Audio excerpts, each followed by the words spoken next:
You've probably seen the photos of sparkling azure waters, towering limestone formations, and white sand beaches, the image of paradise. Everyone, we've reached our last destination. Welcome to the heavenly paradise of Palawan.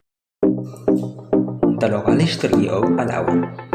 Palawan was then known as the province of Calamianes with Taytay as its capital, poor and inadequate transportation and communications. However, with governance adus, thus in 1959, the province was divided into two, Castilla and Asturias. Castilla included Cuyo, Taytay, Calamianes, Buanga, and adjacent islands, with Taytay as its capital. Asturias comprised all municipalities south of Taytay down to Malaba. Puerto Princesa was its capital. The name Palawan was believed to come from the Chinese word Palayo, meaning the land with the shaped harbor, and the Spanish word Paragua, which likened the shape of the island to a closed umbrella. Pre-colonial Palawan. Palawan's earliest settlers are believed to be the ancestors of Palawans and Tagbanwas people, who have evolved unique cultures over time. They established their own alphabet and trade system with seaborne merchants and developed an informal form of governance passed down through generations. Evidence shows that the island's inhabitants engaged in commerce with ancient Chinese traders, particularly in the coastal areas of Calamianes. In the 12th century, Malay immigrants arrived, cultivated agricultural products, and raised animals. In the 13th century, Indonesians from the Majapahit Empire brought Buddhism and Hinduism. The southern part of the islands, due to its proximity to Borneo, came under the rule of Sultanate of Borneo for over 2 centuries. After the Spanish arrival, the island's pre-colonial inhabitants spoke a unique dialect, showcasing the cultural richness and diversity of Palawan's earliest peoples. Delve into the rich and fascinating history of Palawan, an island in the western Philippines that has been inhabited for thousands of years, from ancient times to colonization by the Spanish and Japanese invasion during World War II. Palawan's history is a tapestry of cultural influences and historical events that have shaped the island's unique identity. In this article, we will explore the rich history of Palawan and learn about many factors that have contributed to the island's rich cultural.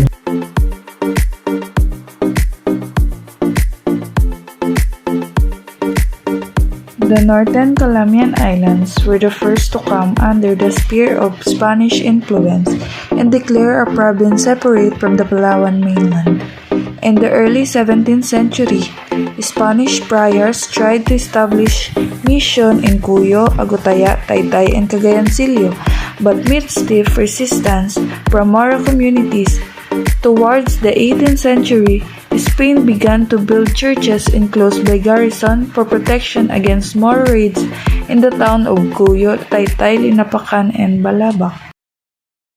Many of these forts still exist, serving testimonies to a colorful past. In 1749, the Sultanate of Borneo ceded southern Palawan to Spain, which then established its authority over the entire province. At first, the territory of Palawan, or Paragua as it was called, was organized as a single province named Calamianes, with its capital in Taytay.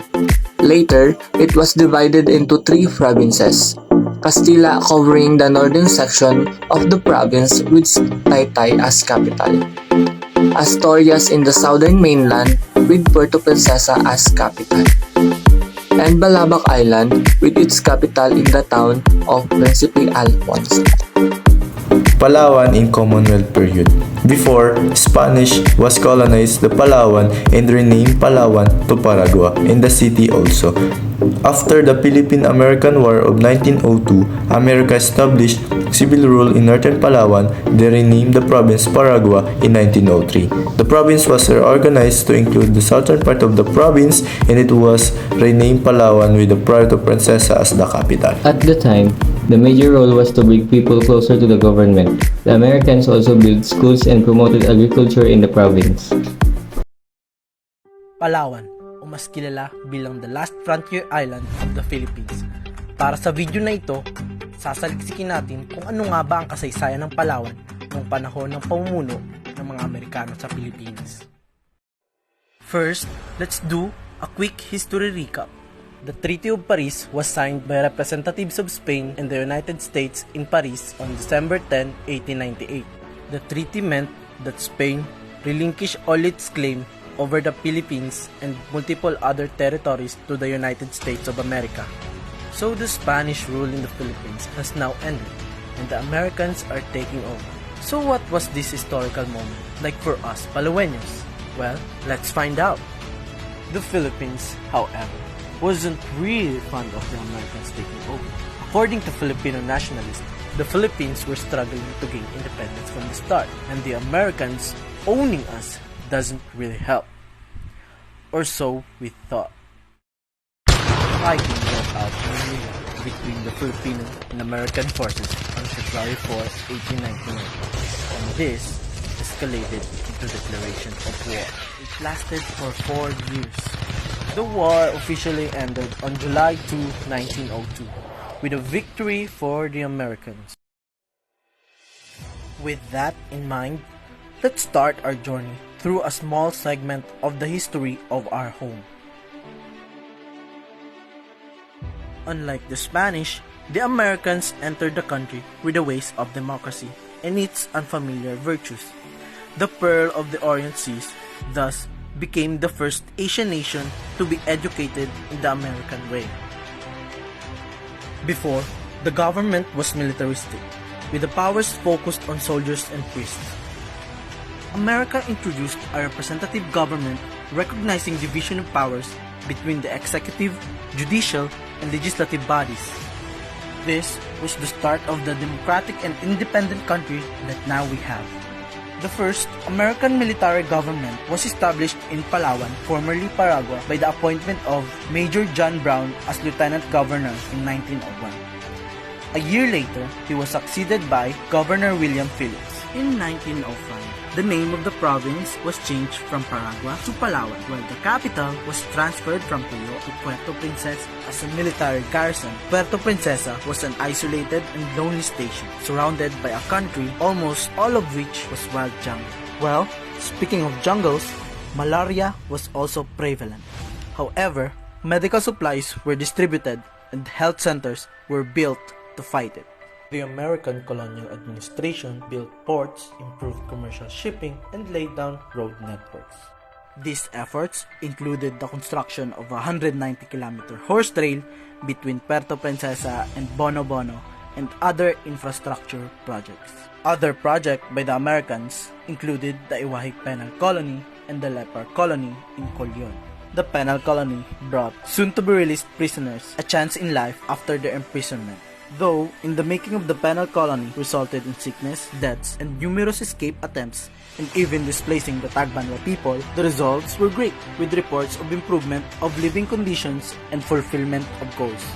As for the Lapar colony, though it relocated the original inhabitants, which is the Kalami and Tagbanwa, the colonists were treated with proper medical care. The principal exports of the province, not surprisingly, were timber. New seeds were tried in Palawan, and agricultural development was booming. Though we might have started the wrong foot, the goal of the Americans were greater than all of us Filipinos. It was truly the start of a greater Palawan and an independent country. Remnants of Japanese occupation in Palawan. The Japanese occupation of the Philippines occurred between 1942 and 1945 during World War II. Filipinos staged guerrilla resistance against the Japanese until 1945. The Philippines was liberated from Japanese control by Allied forces in 1944. The Philippines was granted full independence by the United States in 1946. The Japanese occupation in Palawan lasted from May 18, 1942 to February 28, 1945. During this time, the Japanese fortifications and airstrips reinforced the local population to work as slave laborers. They also committed numerous atrocities against the civilians, including the Palawan massacre of 139 American prisoners of war in December 1944.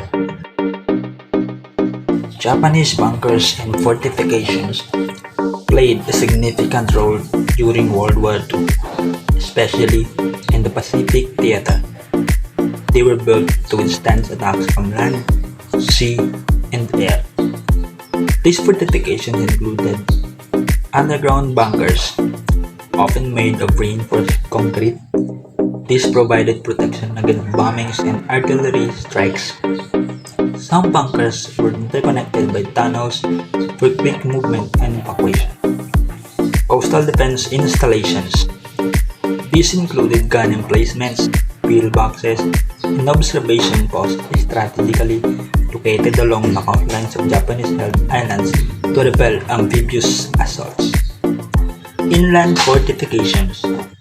These were built to defend key infrastructure, cities, and strategic points within Japanese territories. They often consisted of a combination of trenches, bunkers, and obstacles. Hidden and camouflaged positions. Japanese fortifications were often well camouflaged to blend into the natural environment, making them difficult for Allied forces to detect and target. The design and construction of these fortifications varied depending on the location, strategic importance, and available resources. Many of these structures can still be found today in various Pacific islands, serving as reminders of the intense battles fought during World War II. War memorials. Standing as testaments to sacrifice and resistance, several war memorials dot the island. In Puerto Princesa, the iconic Palawan Massacre Memorial commemorates the 139 American prisoners of war brutally killed in 1944. The Palawan Massacre remains a chilling chapter in the history of World War II, occurring on December 14, 1944, near the city of Puerto Princesa City in the Philippine province of Palawan. This brutal act of violence claimed the lives of 139 American prisoners of war and serves as a stark reminder of the atrocities committed during wartime. Japanese cemeteries. Scattered throughout Palawan are several Japanese cemeteries, holding the remains of soldiers who fell during the conflict. The largest, the Puerto Princesa Japanese Cemetery, houses over 4,000 graves, maintained with meticulous care. Visiting these cemeteries can be a thought-provoking experience, prompting reflection on the human cost of war on both sides. In addition to these physical remnants, the Japanese occupation also had a lasting impact on the culture and people of Palawan. Many Palaweños still carry the scars of the war, both physical and emotional. However, the people of Palawan are also resilient and have overcome the challenges of the past to build a bright future for their province. Noong December 14, 1944, halos 2 buwan matapos umahon sa dalampasigan ng Leyte si General Douglas MacArthur upang palayain ang buong Pilipinas mula sa mga Hapon, naganap ang isa sa pinakamalagim na karahasan laban sa bihag ng mga sundalo ng Allied Forces. Ang malaparaisong dalampasigan at masukal na kagubatan ng lungsod ng Puerto Princesa ang siyang piping saksi sa karumaldumal na sinapit ng mga sundalong Amerikano mula sa kanilang mga bantay na miyembro ng Japanese Imperial Army. Imbis na sumuko sa kanilang napipintong pagkatalo, naging marahas pa ang mga Hapon sa kanilang mga bihag, lalo na laban sa mga sundalong Amerikano. Ilang mga insidente ng karahasan ang naitala, ngunit wala na sigurong mas masahol pa kaysa nangyari sa Palawan sa mga huling araw ng 1944. Ngayon, ating sariwain ang malagim na sinapit ng mga US prisoners of war na biktima ng tinaguriang Palawan Massacre. Matapos sumuko ang Allied Forces sa Imperial Japanese Army noong kalagitnaan ng 1942, ang mga sundalong Kano na nakasurvive sa Bataan Death March ay ikinulong sa iba't ibang internment camp sa Luzon tulad ng sa Cabanatuan City, at sa bilibid prisons. Noong August 1, 1942, mahigit 350 sa kanila ang isinakay sa dalawang transport ship at dinala sa Palawan upang doon ipiit at gamitin sa paggawa ng isang malaking airfield o paliparan. Dinala sila sa Puerto Princesa City at ipiniit sa dating kampo ng Philippine Constabulary na tinawag ng mga Hapon na Palawan Prison Camp 10A o Palawan Barracks. Doon, pinahirapan sila at pinagtrabaho na parang mga kalabaw sa paggawa ng isang paliparan at hangar ng 150 Japanese fighter planes. Ayon sa mga nakaligtas, labis ang pagpapahirap ng mga Hapones sa kanilang mga bihag at mas regular pa ang pambubugbog sa kanila kaysa pagbibigay sa kanilang rasyon ng pagkain. Kabilang sa kanilang pagkain ay lata o kantin ng inuuod na kanin at sabaw ng nilagang talbos ng kamote. Kasabay ng pagbabalik ni MacArthur sa Pilipinas upang palayain ang bansa mula sa mga Hapon, nagsimulang lumala ang kalbaryo ng mga POW sa Palawan. Nang bumbahin ng ilang mga eroplano ng US ang airstrip at pantalan ng Camp 10A, ipinag-utos ng mga pinuno ng Imperial Japanese Army 4th Army na maghukay ang mga POW ng mga bomb shelter. Ang mga silungan ay binubuo ng mga trenchera na may habang 150 feet, lalim na 5 feet at lapad na 4 feet na pwedeng pagtaguan ng hanggang 50 katao bawat isa. Ang mga ito ay may lagusan na kaya lamang pasukan ng isang tao at nakaposisyon sa isang bangin sa tabi ng dagat. Sinigurado talaga na walang magtatangkang makatakas o tumakas. Mahigit isang taon bago ang massacre, ilang mga pagtatangka ang ginawa ng mga POW para makapuslit. Dalawa sa mga ito ay naganap noong 1942 at parehong matagumpay dahil sa tulong ng mga Pilipinong gerilya. Noong 1943, dalawang pagtatangka din ang naganap ngunit nabigo at ang mga nahuli ay pinatay. Upang mapalakas ang depensa ng kampo at mapigilan ang mga pagtakas, 1,800 na mga tropa mula sa 131st Battalion, 2nd Air Division ng Imperial Japanese Military ang ipinadala sa Palawan. Sila ay pinamunuan ng isang kapten Nagayoshi Kojima. Labis na nabahala ang mga Hapones sa madalas na pagdaan ng mga eroplano ng Allies ilang linggo matapos ang paglunsad ni MacArthur sa Leyte. Pinaalala din ni MacArthur sa Japanese Military High Command na mananagot ang mga ito kung sakaling may mga malawakang abuso at war crimes sa kanilang mga bihag. Ilang minuto matapos ang tanghalian noong December 14, 1944, napaulat ang presensya ng ilang mga barkong Amerikano papunta sa direksyon ng Palawan. Inakala ng mga Hapones na ito na ang invasion force ng Allies, ngunit sa totoo ay papunta ito sa Mindoro. Dalawang P-38 Lightning fighter plane ng US ang naispatan, kaya mabilis na inuutos ng mga Hapones na magtago sa mga bomb shelter ang mga POW. Ilang sandali pa, isa-isang lumabas ang mga preso sa kanilang mga lungga, ngunit pinabalik ng mga Japanese official sa pangunguna ng isang Lieutenant Yoshihito Sato. Bandang alas 2 ng hapon, muling humiyaw ang alarma kaya sumiksik na naman sa mga shelter ang mga preso na nooy mahigpit na binantayan ng mga Hapones.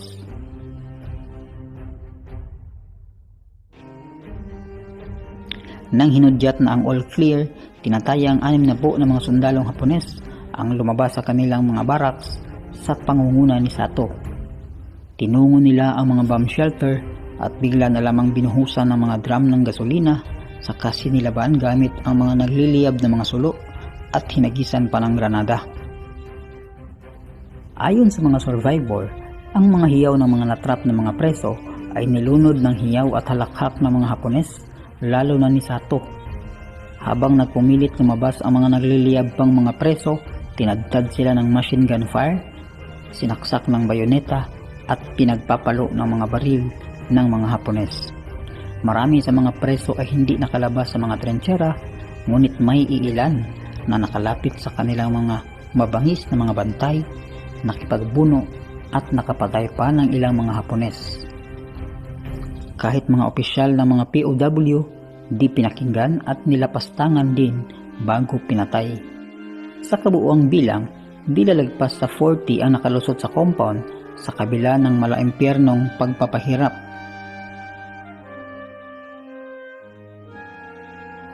Marami sa kanila ang gumapang sa mga sekretong hukay sa ilalim ng barbed wire na bakod ng kampo at lumundag o kaya'y nagpatihulog sa pampang patungo sa dagat. Marami ang nabaril at namatay sa pagtatangkang paglangoy patawid sa look ng Puerto Princesa.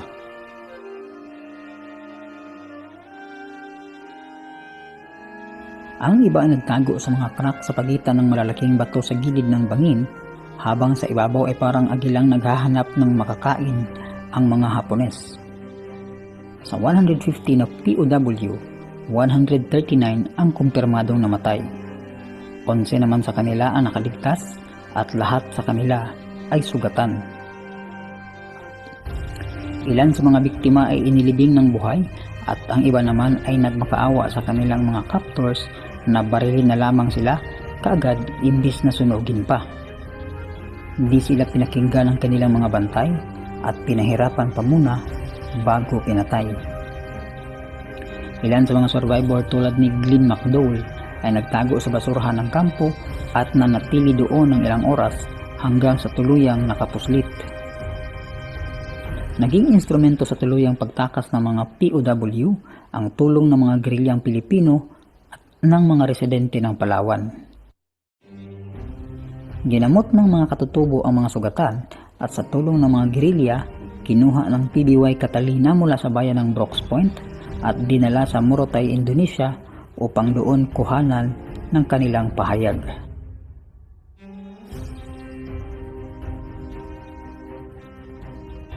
Sa galit ni MacArthur at iba pang mga US military leader, ipinag-utos nito na bilisan ang pagsakop at pagpapalaya sa Palawan.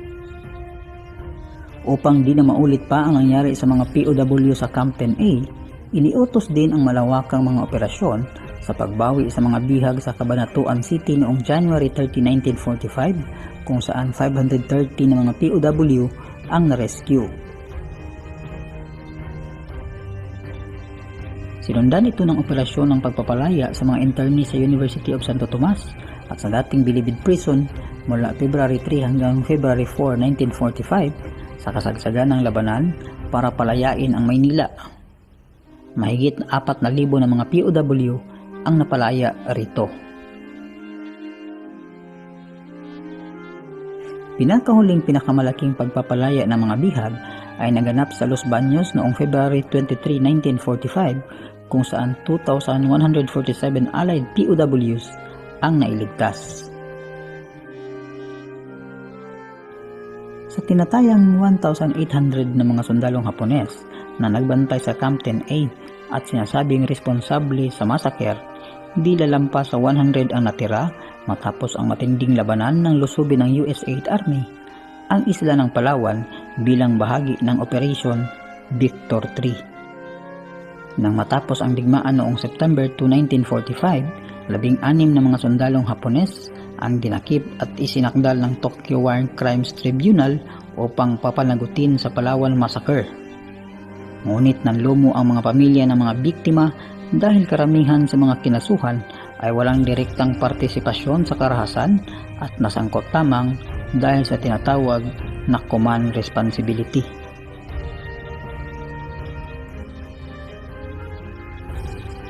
Anim sa mga nasa sakdal ang napawalang sala at ang 10 naman ay nahatulan ng mula 2 taon na pagkakakulong hanggang death penalty. Noong 1950, iniutos ni General MacArthur na ang death sentence ng Kimpitay o military police officer na si Taichi Diguchi ay ibaba sa 30 taong Bartolina at hard labor. Pagkalipas ng 8 taon, iniutos ng US na patawarin na at palayain ang lahat ng mga bilanggong Hapones na nakapiit sa Sugamo Prison bilang bahagi ng General Amnesty at pagpapanumbalik ng kaayusan sa bansang Japan.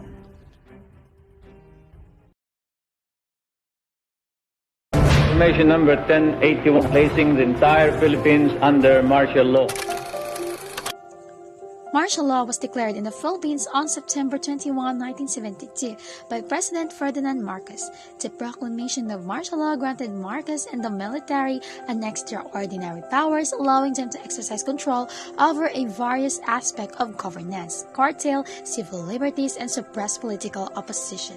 The declaration marked the beginning of a period characterized by authoritarian rule and suspension of democratic institutions in the Philippines. How the martial law end? President Marcos declared martial law on the Sulu, Palawan, and Mindanao Islands on September 23, 1972. Some 2,000 individuals, mostly Muslims, were killed during the crisis. Some 100,000 individuals were displaced during the crisis. So martial law officially lifted on January 17, 1981 with Proclamation number 2045 in preparation for the first state visit of Saint Pope John Paul II on February 17, 1981. Martial law started at September 21, 1972 and ended in January 17, 1981. Martial law ended with Marcos' departure from power in 1986 following the People Power Revolution or EDSA Revolution.